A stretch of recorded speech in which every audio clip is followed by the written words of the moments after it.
My name is Vasina, and for years my uncle treated me like the one person in the family who didn't matter.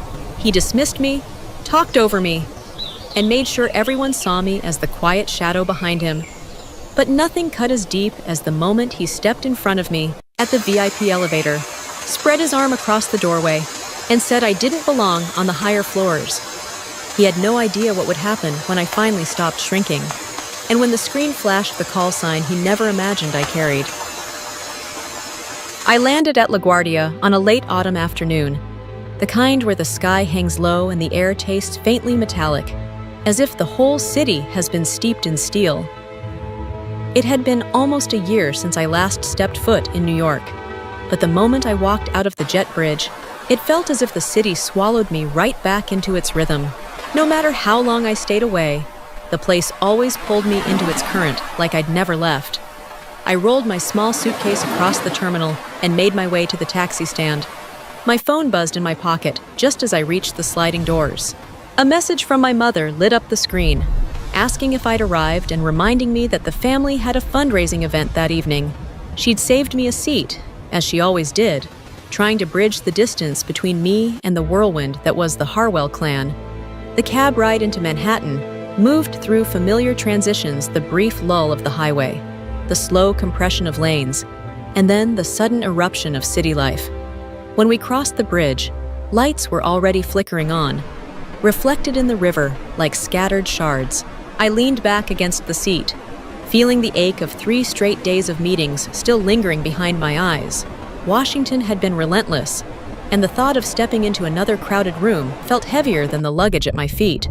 The fundraiser was set on a rooftop along West 57th Street. I'd heard pieces about it through family texts, mostly that my Uncle Mason would be one of the event's highlights. Something about him being involved in a project that had impressed someone somewhere. That was typical for the Harwells. A small success became a story, and a story became a saga. They thrived on gatherings, big or small, where there were hands to shake and glasses to raise. It was a rhythm I'd grown up inside but learned, over time, to observe from a slight distance. I let the city slide past my window streets, thinning into shadows, honking cabs darting like restless birds, pedestrians bundled in coats crossing against the wind.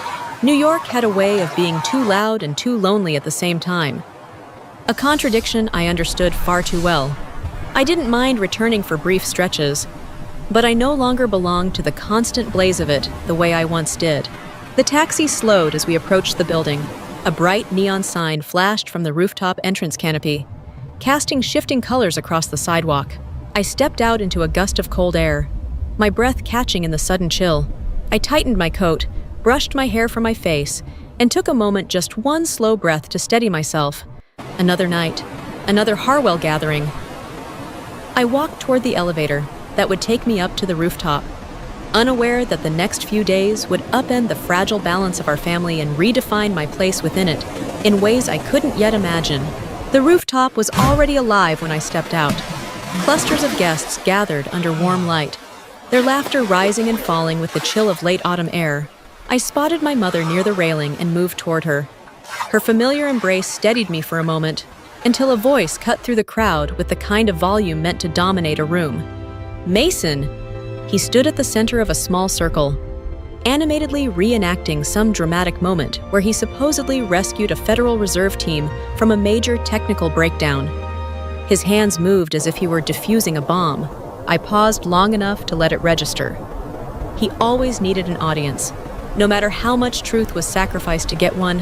When he finally noticed me, he lifted his champagne and announced that no one should expect anything exciting from me, since my days were spent buried in dull tasks. The guests laughed politely. I smiled back, but his eyes carried something sharper, an unease disguised as arrogance. Before I could step away, he threw an arm around my shoulder and declared he'd be escorting the entire family into the Federal Reserve that weekend. Said he had access almost no one else could get. The words hit me like a cold draft. No one makes promises like that unless they're reckless or lying. A man nearby, likely a coworker, shot him a quick, disapproving glance before turning away. That glance told me everything. Later, when I checked my phone, A triple encrypted notification appeared, clearance sapphire activated. Sync within 72 hours. Above me, the rooftop lights flickered. Mason was boasting about authority he didn't have. And I had just been granted access he had no idea existed. Something beneath the surface was shifting. The next morning, I met my mother at a cafe on Lexington. We talked over coffee, the usual small things, and she mentioned Mason's upcoming tour like it was an exciting family outing. I nodded, letting the conversation move on, though a tight pull formed in my chest. Instinct has a way of warning you before logic catches up. By Saturday, everyone was gathered outside the Federal Reserve Bank of New York, its heavy stone facade towering above us. Mason stood out front, coat buttoned, lanyard on display, positioning himself like someone leading a delegation. At the checkpoint, a guard scanned my ID. His eyes flicked up with a hint of recognition, but before he could say a word, Mason stepped between us and insisted I was with him. The guard closed his mouth, but doubt lingered in his expression. Inside, Mason narrated confidently as he guided the family forward, tossing out explanations that didn't match the building's actual security structure. At the second checkpoint, his badge triggered an odd tone, prompting the staffer to question his access level. Mason brushed it off, claiming he'd been cleared to go farther. The staffer hesitated, then grudgingly allowed us through. When we reached the elevator bay, 2 sets of buttons greeted us: employee access and restricted floors. Mason planted himself before the restricted elevator, hand hovering like he belonged there. He insisted the best part of the tour was above. I stayed still.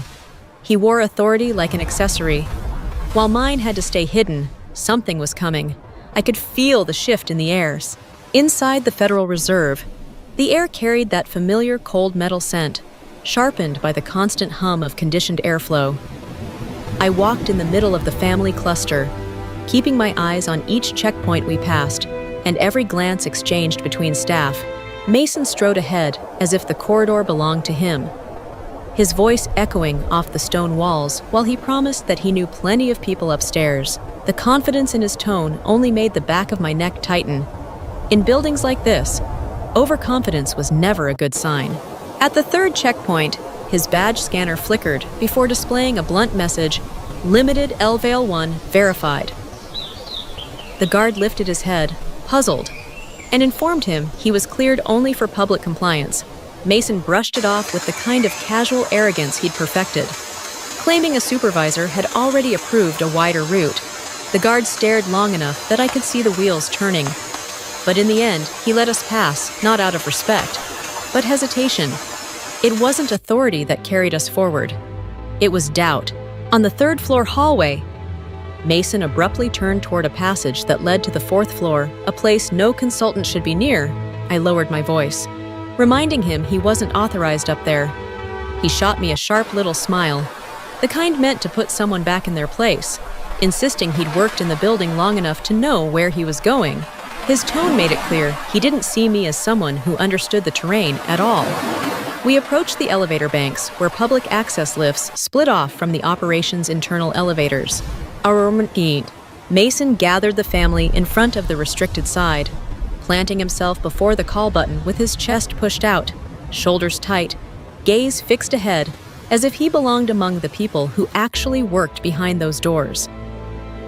A nearby guard glanced toward me, clearly preparing to speak, but Mason cut him off with a dismissive assurance that I was with him.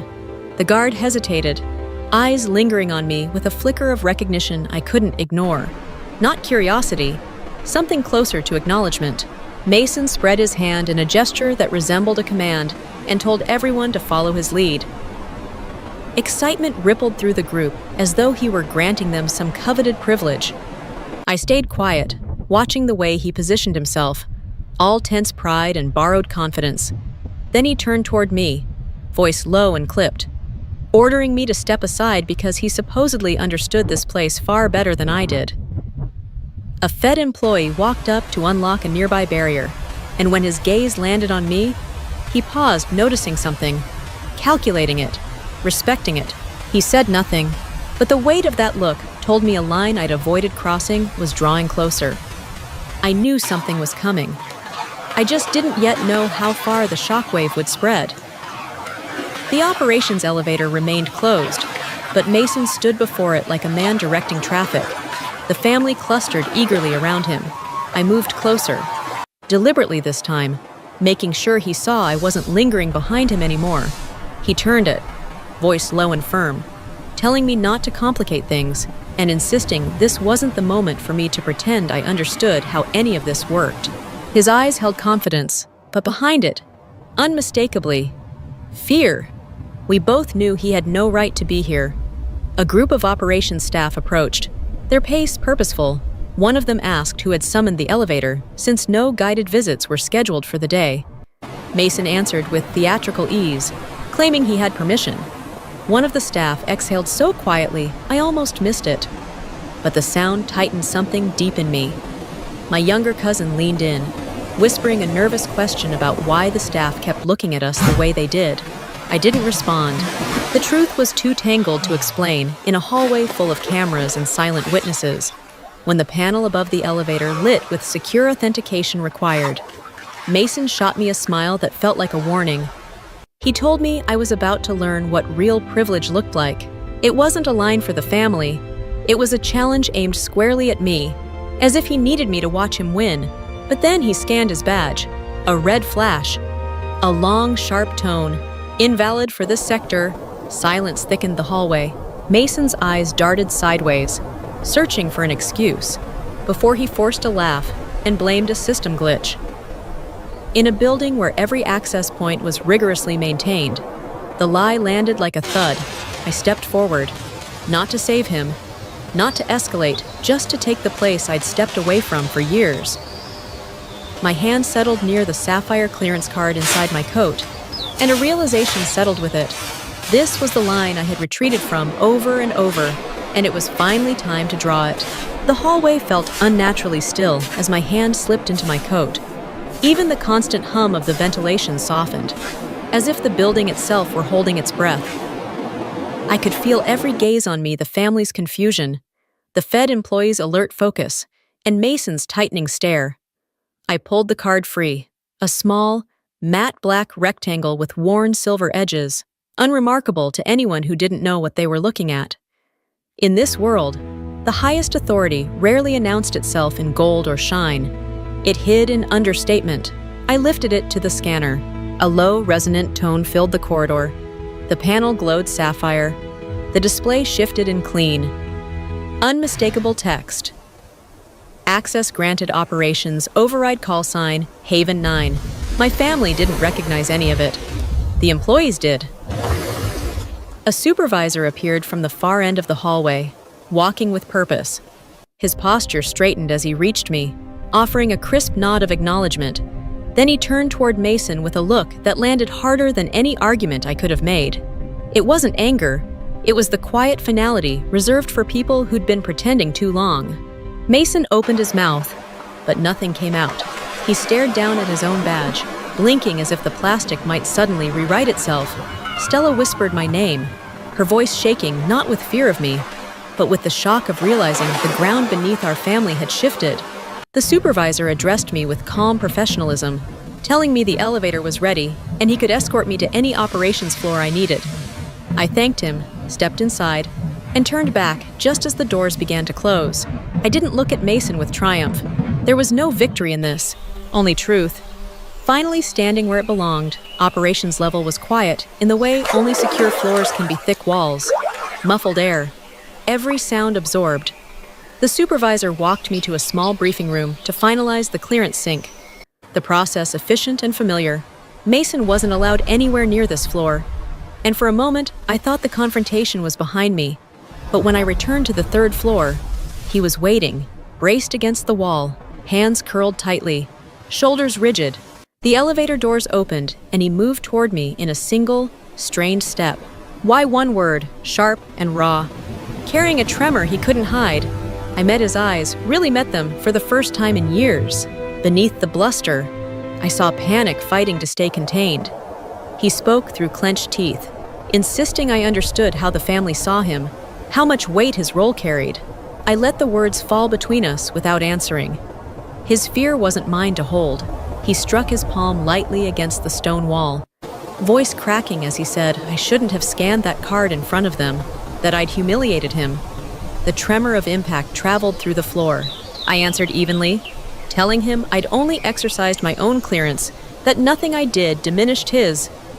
He shook his head, eyes reddening, and admitted the truth he'd always shielded behind arrogance, that being near me made him feel small.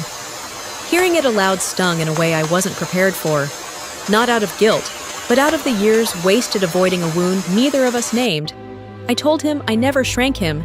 He simply refused to see his real size. Footsteps echoed from the corridor. The supervisor stepped into view. Having heard more than enough, his voice was steady as he informed Mason that any conversation involving attempts to exceed authority must be documented. Mason froze, realization breaking fully across his face.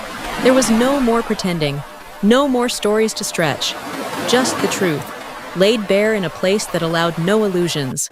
3 days later, the fallout arrived in a single email. Mason was notified that his project at the Federal Reserve was being suspended while the institution investigated unauthorized access and potential security breaches.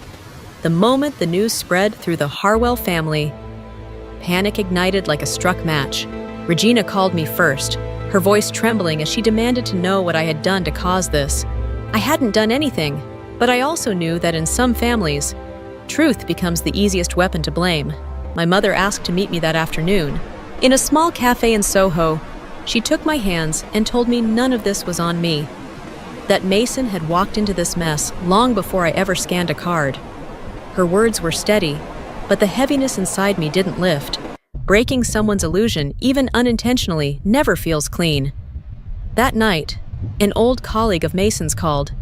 He couldn't reveal much, but the pauses in his voice told the real story. Mason had been pushing the boundaries of his access for years.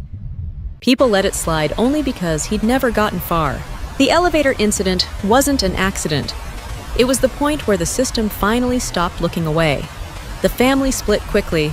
Some defended Mason and accused me of humiliating him. Others whispered about past moments when his confidence seemed a little too rehearsed. Calls came nonstop anger, confusion, sympathy.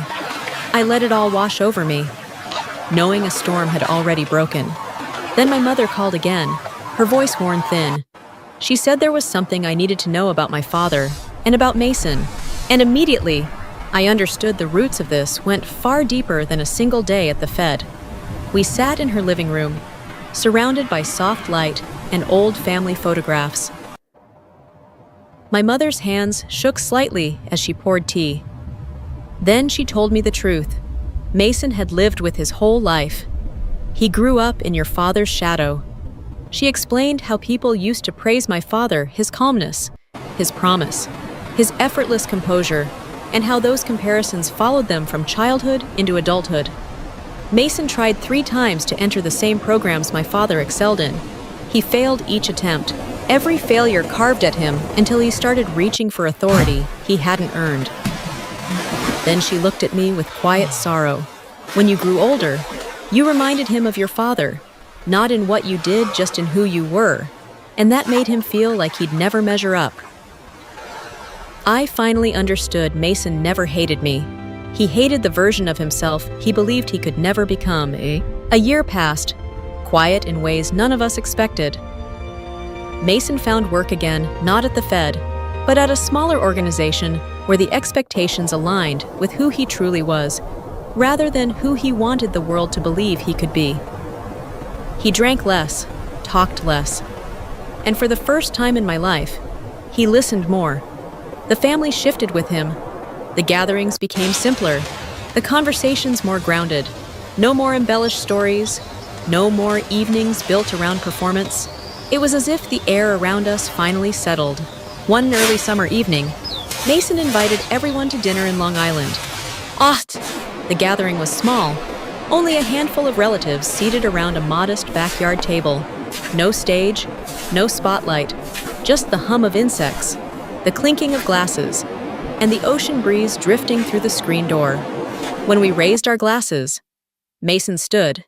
His expression was stripped of the familiar bravado, replaced by something quieter and far more honest. He said he needed to acknowledge something that I hadn't made him smaller. I had only revealed how much he had inflated himself. Silence followed, soft, heavy, and full of recognition. Then he turned to me and thanked me for refusing to shrink just to make him feel taller, and for giving him the space to become someone different than the man he'd been. I nodded, offering no speech in return. Some truths didn't need to be repeated aloud. When the night ended and we walked toward the cars, Mason fell into step beside me, not ahead, not leading. At the Federal Reserve, he had once stood between me and an elevator door. But in the small apartment building that night, when we stepped into the elevator together, he stood at my side at the distance where respect lives. The doors closed gently. No sapphire glow, no override. Just two people who had finally learned the truth about themselves and about each other.